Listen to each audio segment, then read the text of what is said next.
Hi, this is Carlo from Flybubble. Got the GIN Bonanza 2.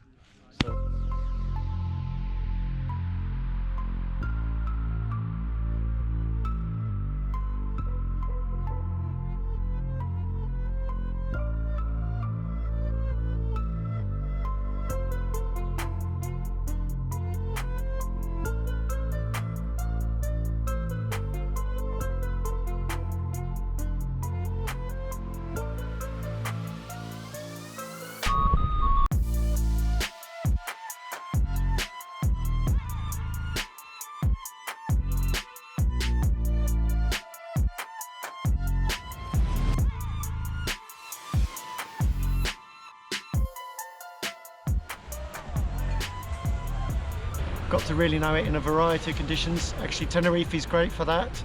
We've had everything from smooth soaring to punchy, stable thermals on high pressure days to just this evening we had a beautiful evening smooth soaring flight. You could fly with your hands off, buoyant lifty air. We also got quite high, over 4,000 feet, and through the inversion, so we were bouncing in and out of the inversion, so had a really good feel of that. Seems very sorted, very well balanced, very good in turbulent conditions. I was very impressed with that. Even on the speed bar, it feels very solid and sort of what French call monoblock. It doesn't twist and snake about, it's very solid. Move around.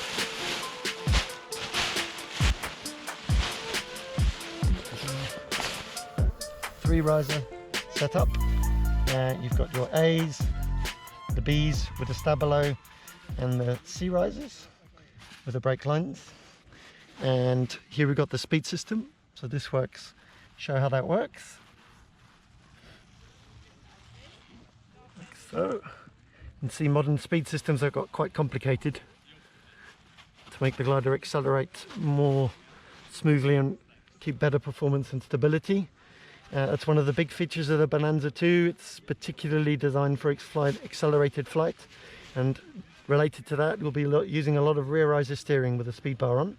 18mm Harken ball bearing pulleys, and running up we've got magnets on the brakes, ceramic rings for the brake lines, and the mayons. We've got this small mayons with the keepers.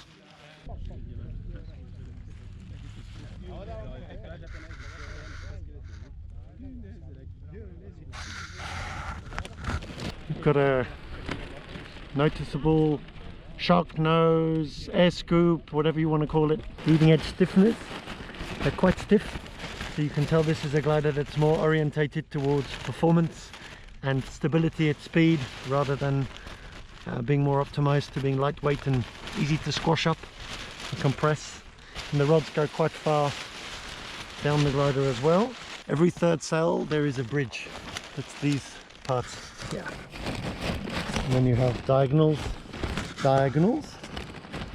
and then in here the bridge. And more structural integrity, more solidity, especially accelerated.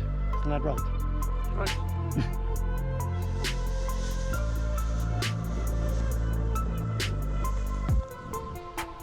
It's Nancy. I'm going to try and film Carlo on the Bonanza. Bear with me.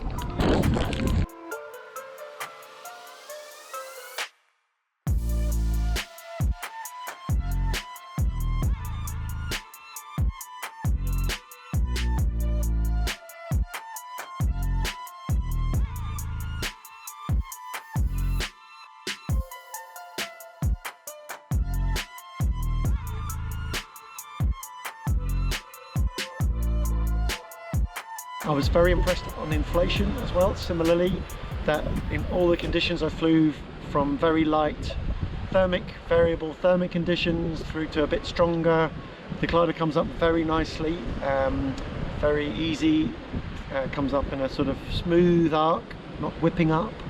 I was actually quite impressed by that. I'd actually say that it's easier to launch than the glider which I guess it kind of replaces, which is the Carerra.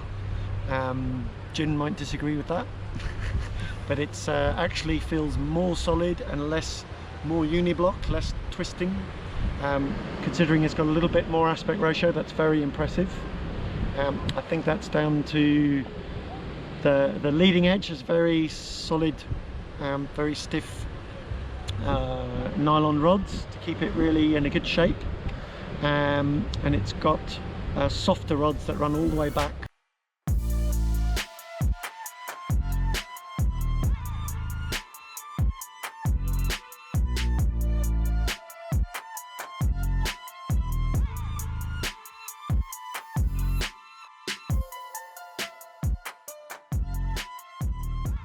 I've just been getting used to this glider for the very first time in thermic conditions, and I've been in the UK winter, so not flying so much for the last few weeks, and then suddenly thrown into some quite punchy conditions in Tenerife.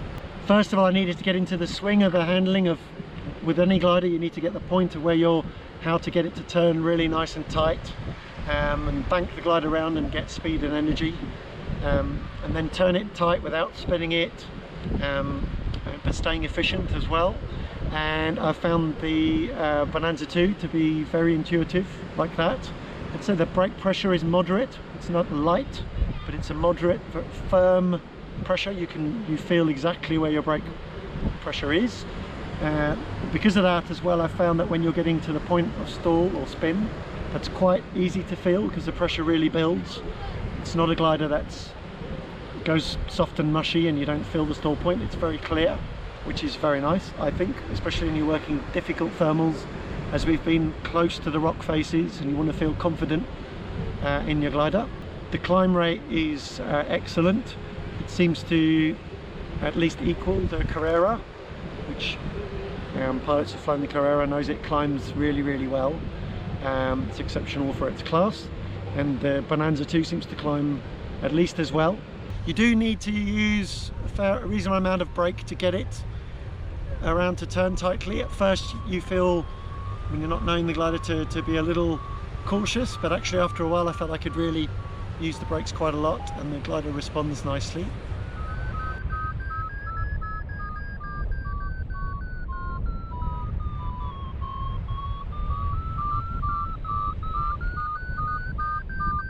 GIN says you should use the speed bar as much as possible, so I was keen to try that out and test it out to see if that's true. Yeah, the glider is very solid accelerated, especially it's got a very nice system on the sea risers with through some ceramic rings. Very smooth system, very efficient, and I found I could really use the speed bar and the rear risers quite a lot. What's that? Speed bar. I see. You're applying brakes. They use the speed bar. Yeah, I could really use the speed bar and the rear risers very effectively, which, to be honest, I find on most three riser gliders just doesn't work very well because they don't have a good system for connecting the C's and the B's, so you always feel like you're creasing the back of the glider.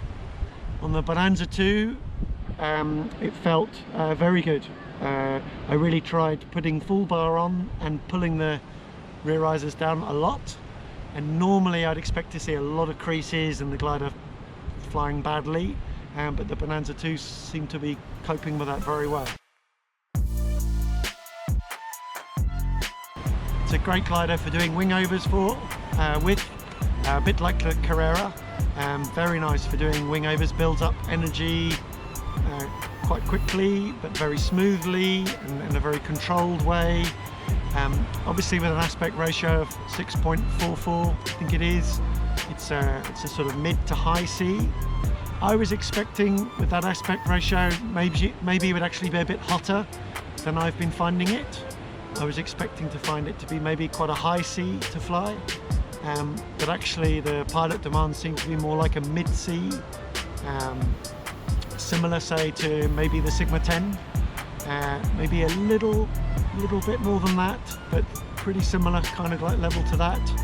So that's where I'd pitch it. I'm really looking forward to flying it some more in the UK in some nice thermic conditions in spring, where we can do some nice big cross countries. Great.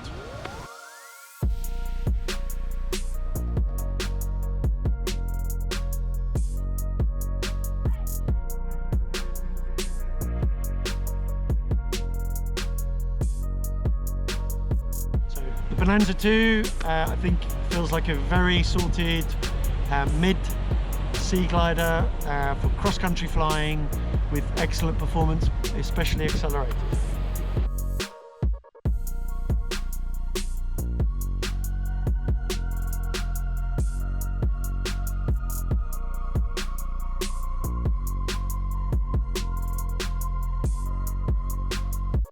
The big ears came in, they don't have split A's.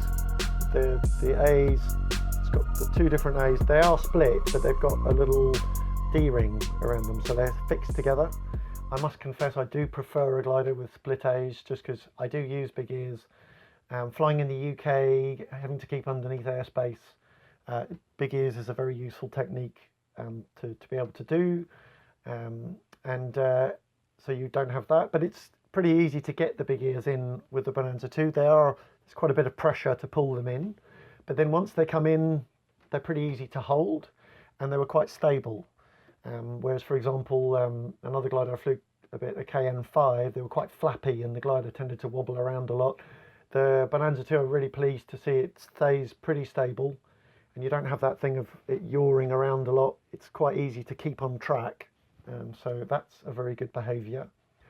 To get the ears out, they don't come out on their own on the Bonanza 2. I didn't find they did it. They just stay in, which actually, if you're wanting to just stay with your big ears in, you don't have to work hard to keep them in. To get them out, I needed pretty deep pumps to get them to clear out, but not a problem for that, you know, the sort of pilot that's flying that level of glider, fine. But yeah, GIN gliders, I find, they really have a very clean shape generally.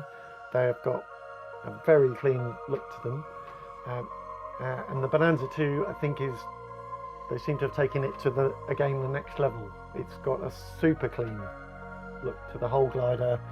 The leading edge, the whole wing, the trailing edge just looks very taut and tidy, and in all phases of flight as well. I really noticed that. Accelerated, even fully accelerated, the glider feels really solid, and they've obviously spent a lot of time getting that glider really tuned out, and I think that translates into the feeling of the glider as well.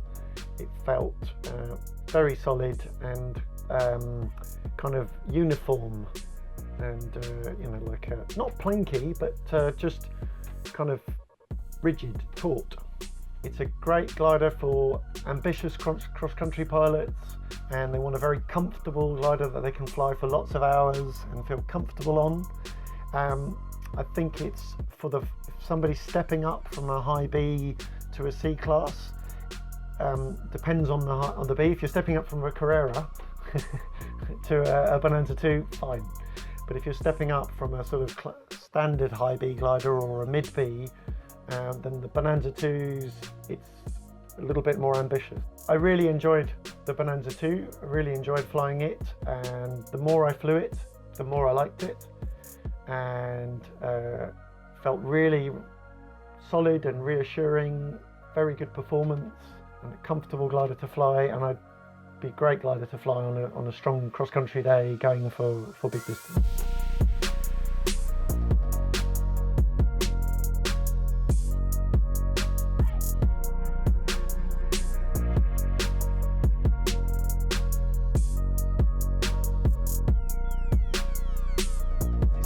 Flybubble, and with Henry and Simonetta from Para 42, just to say thank you very much, Henry and Simonetta. Thank you. It's been fantastic, and thank you, Tenerife. We've had a great week. Thanks very much. Bye. Bye.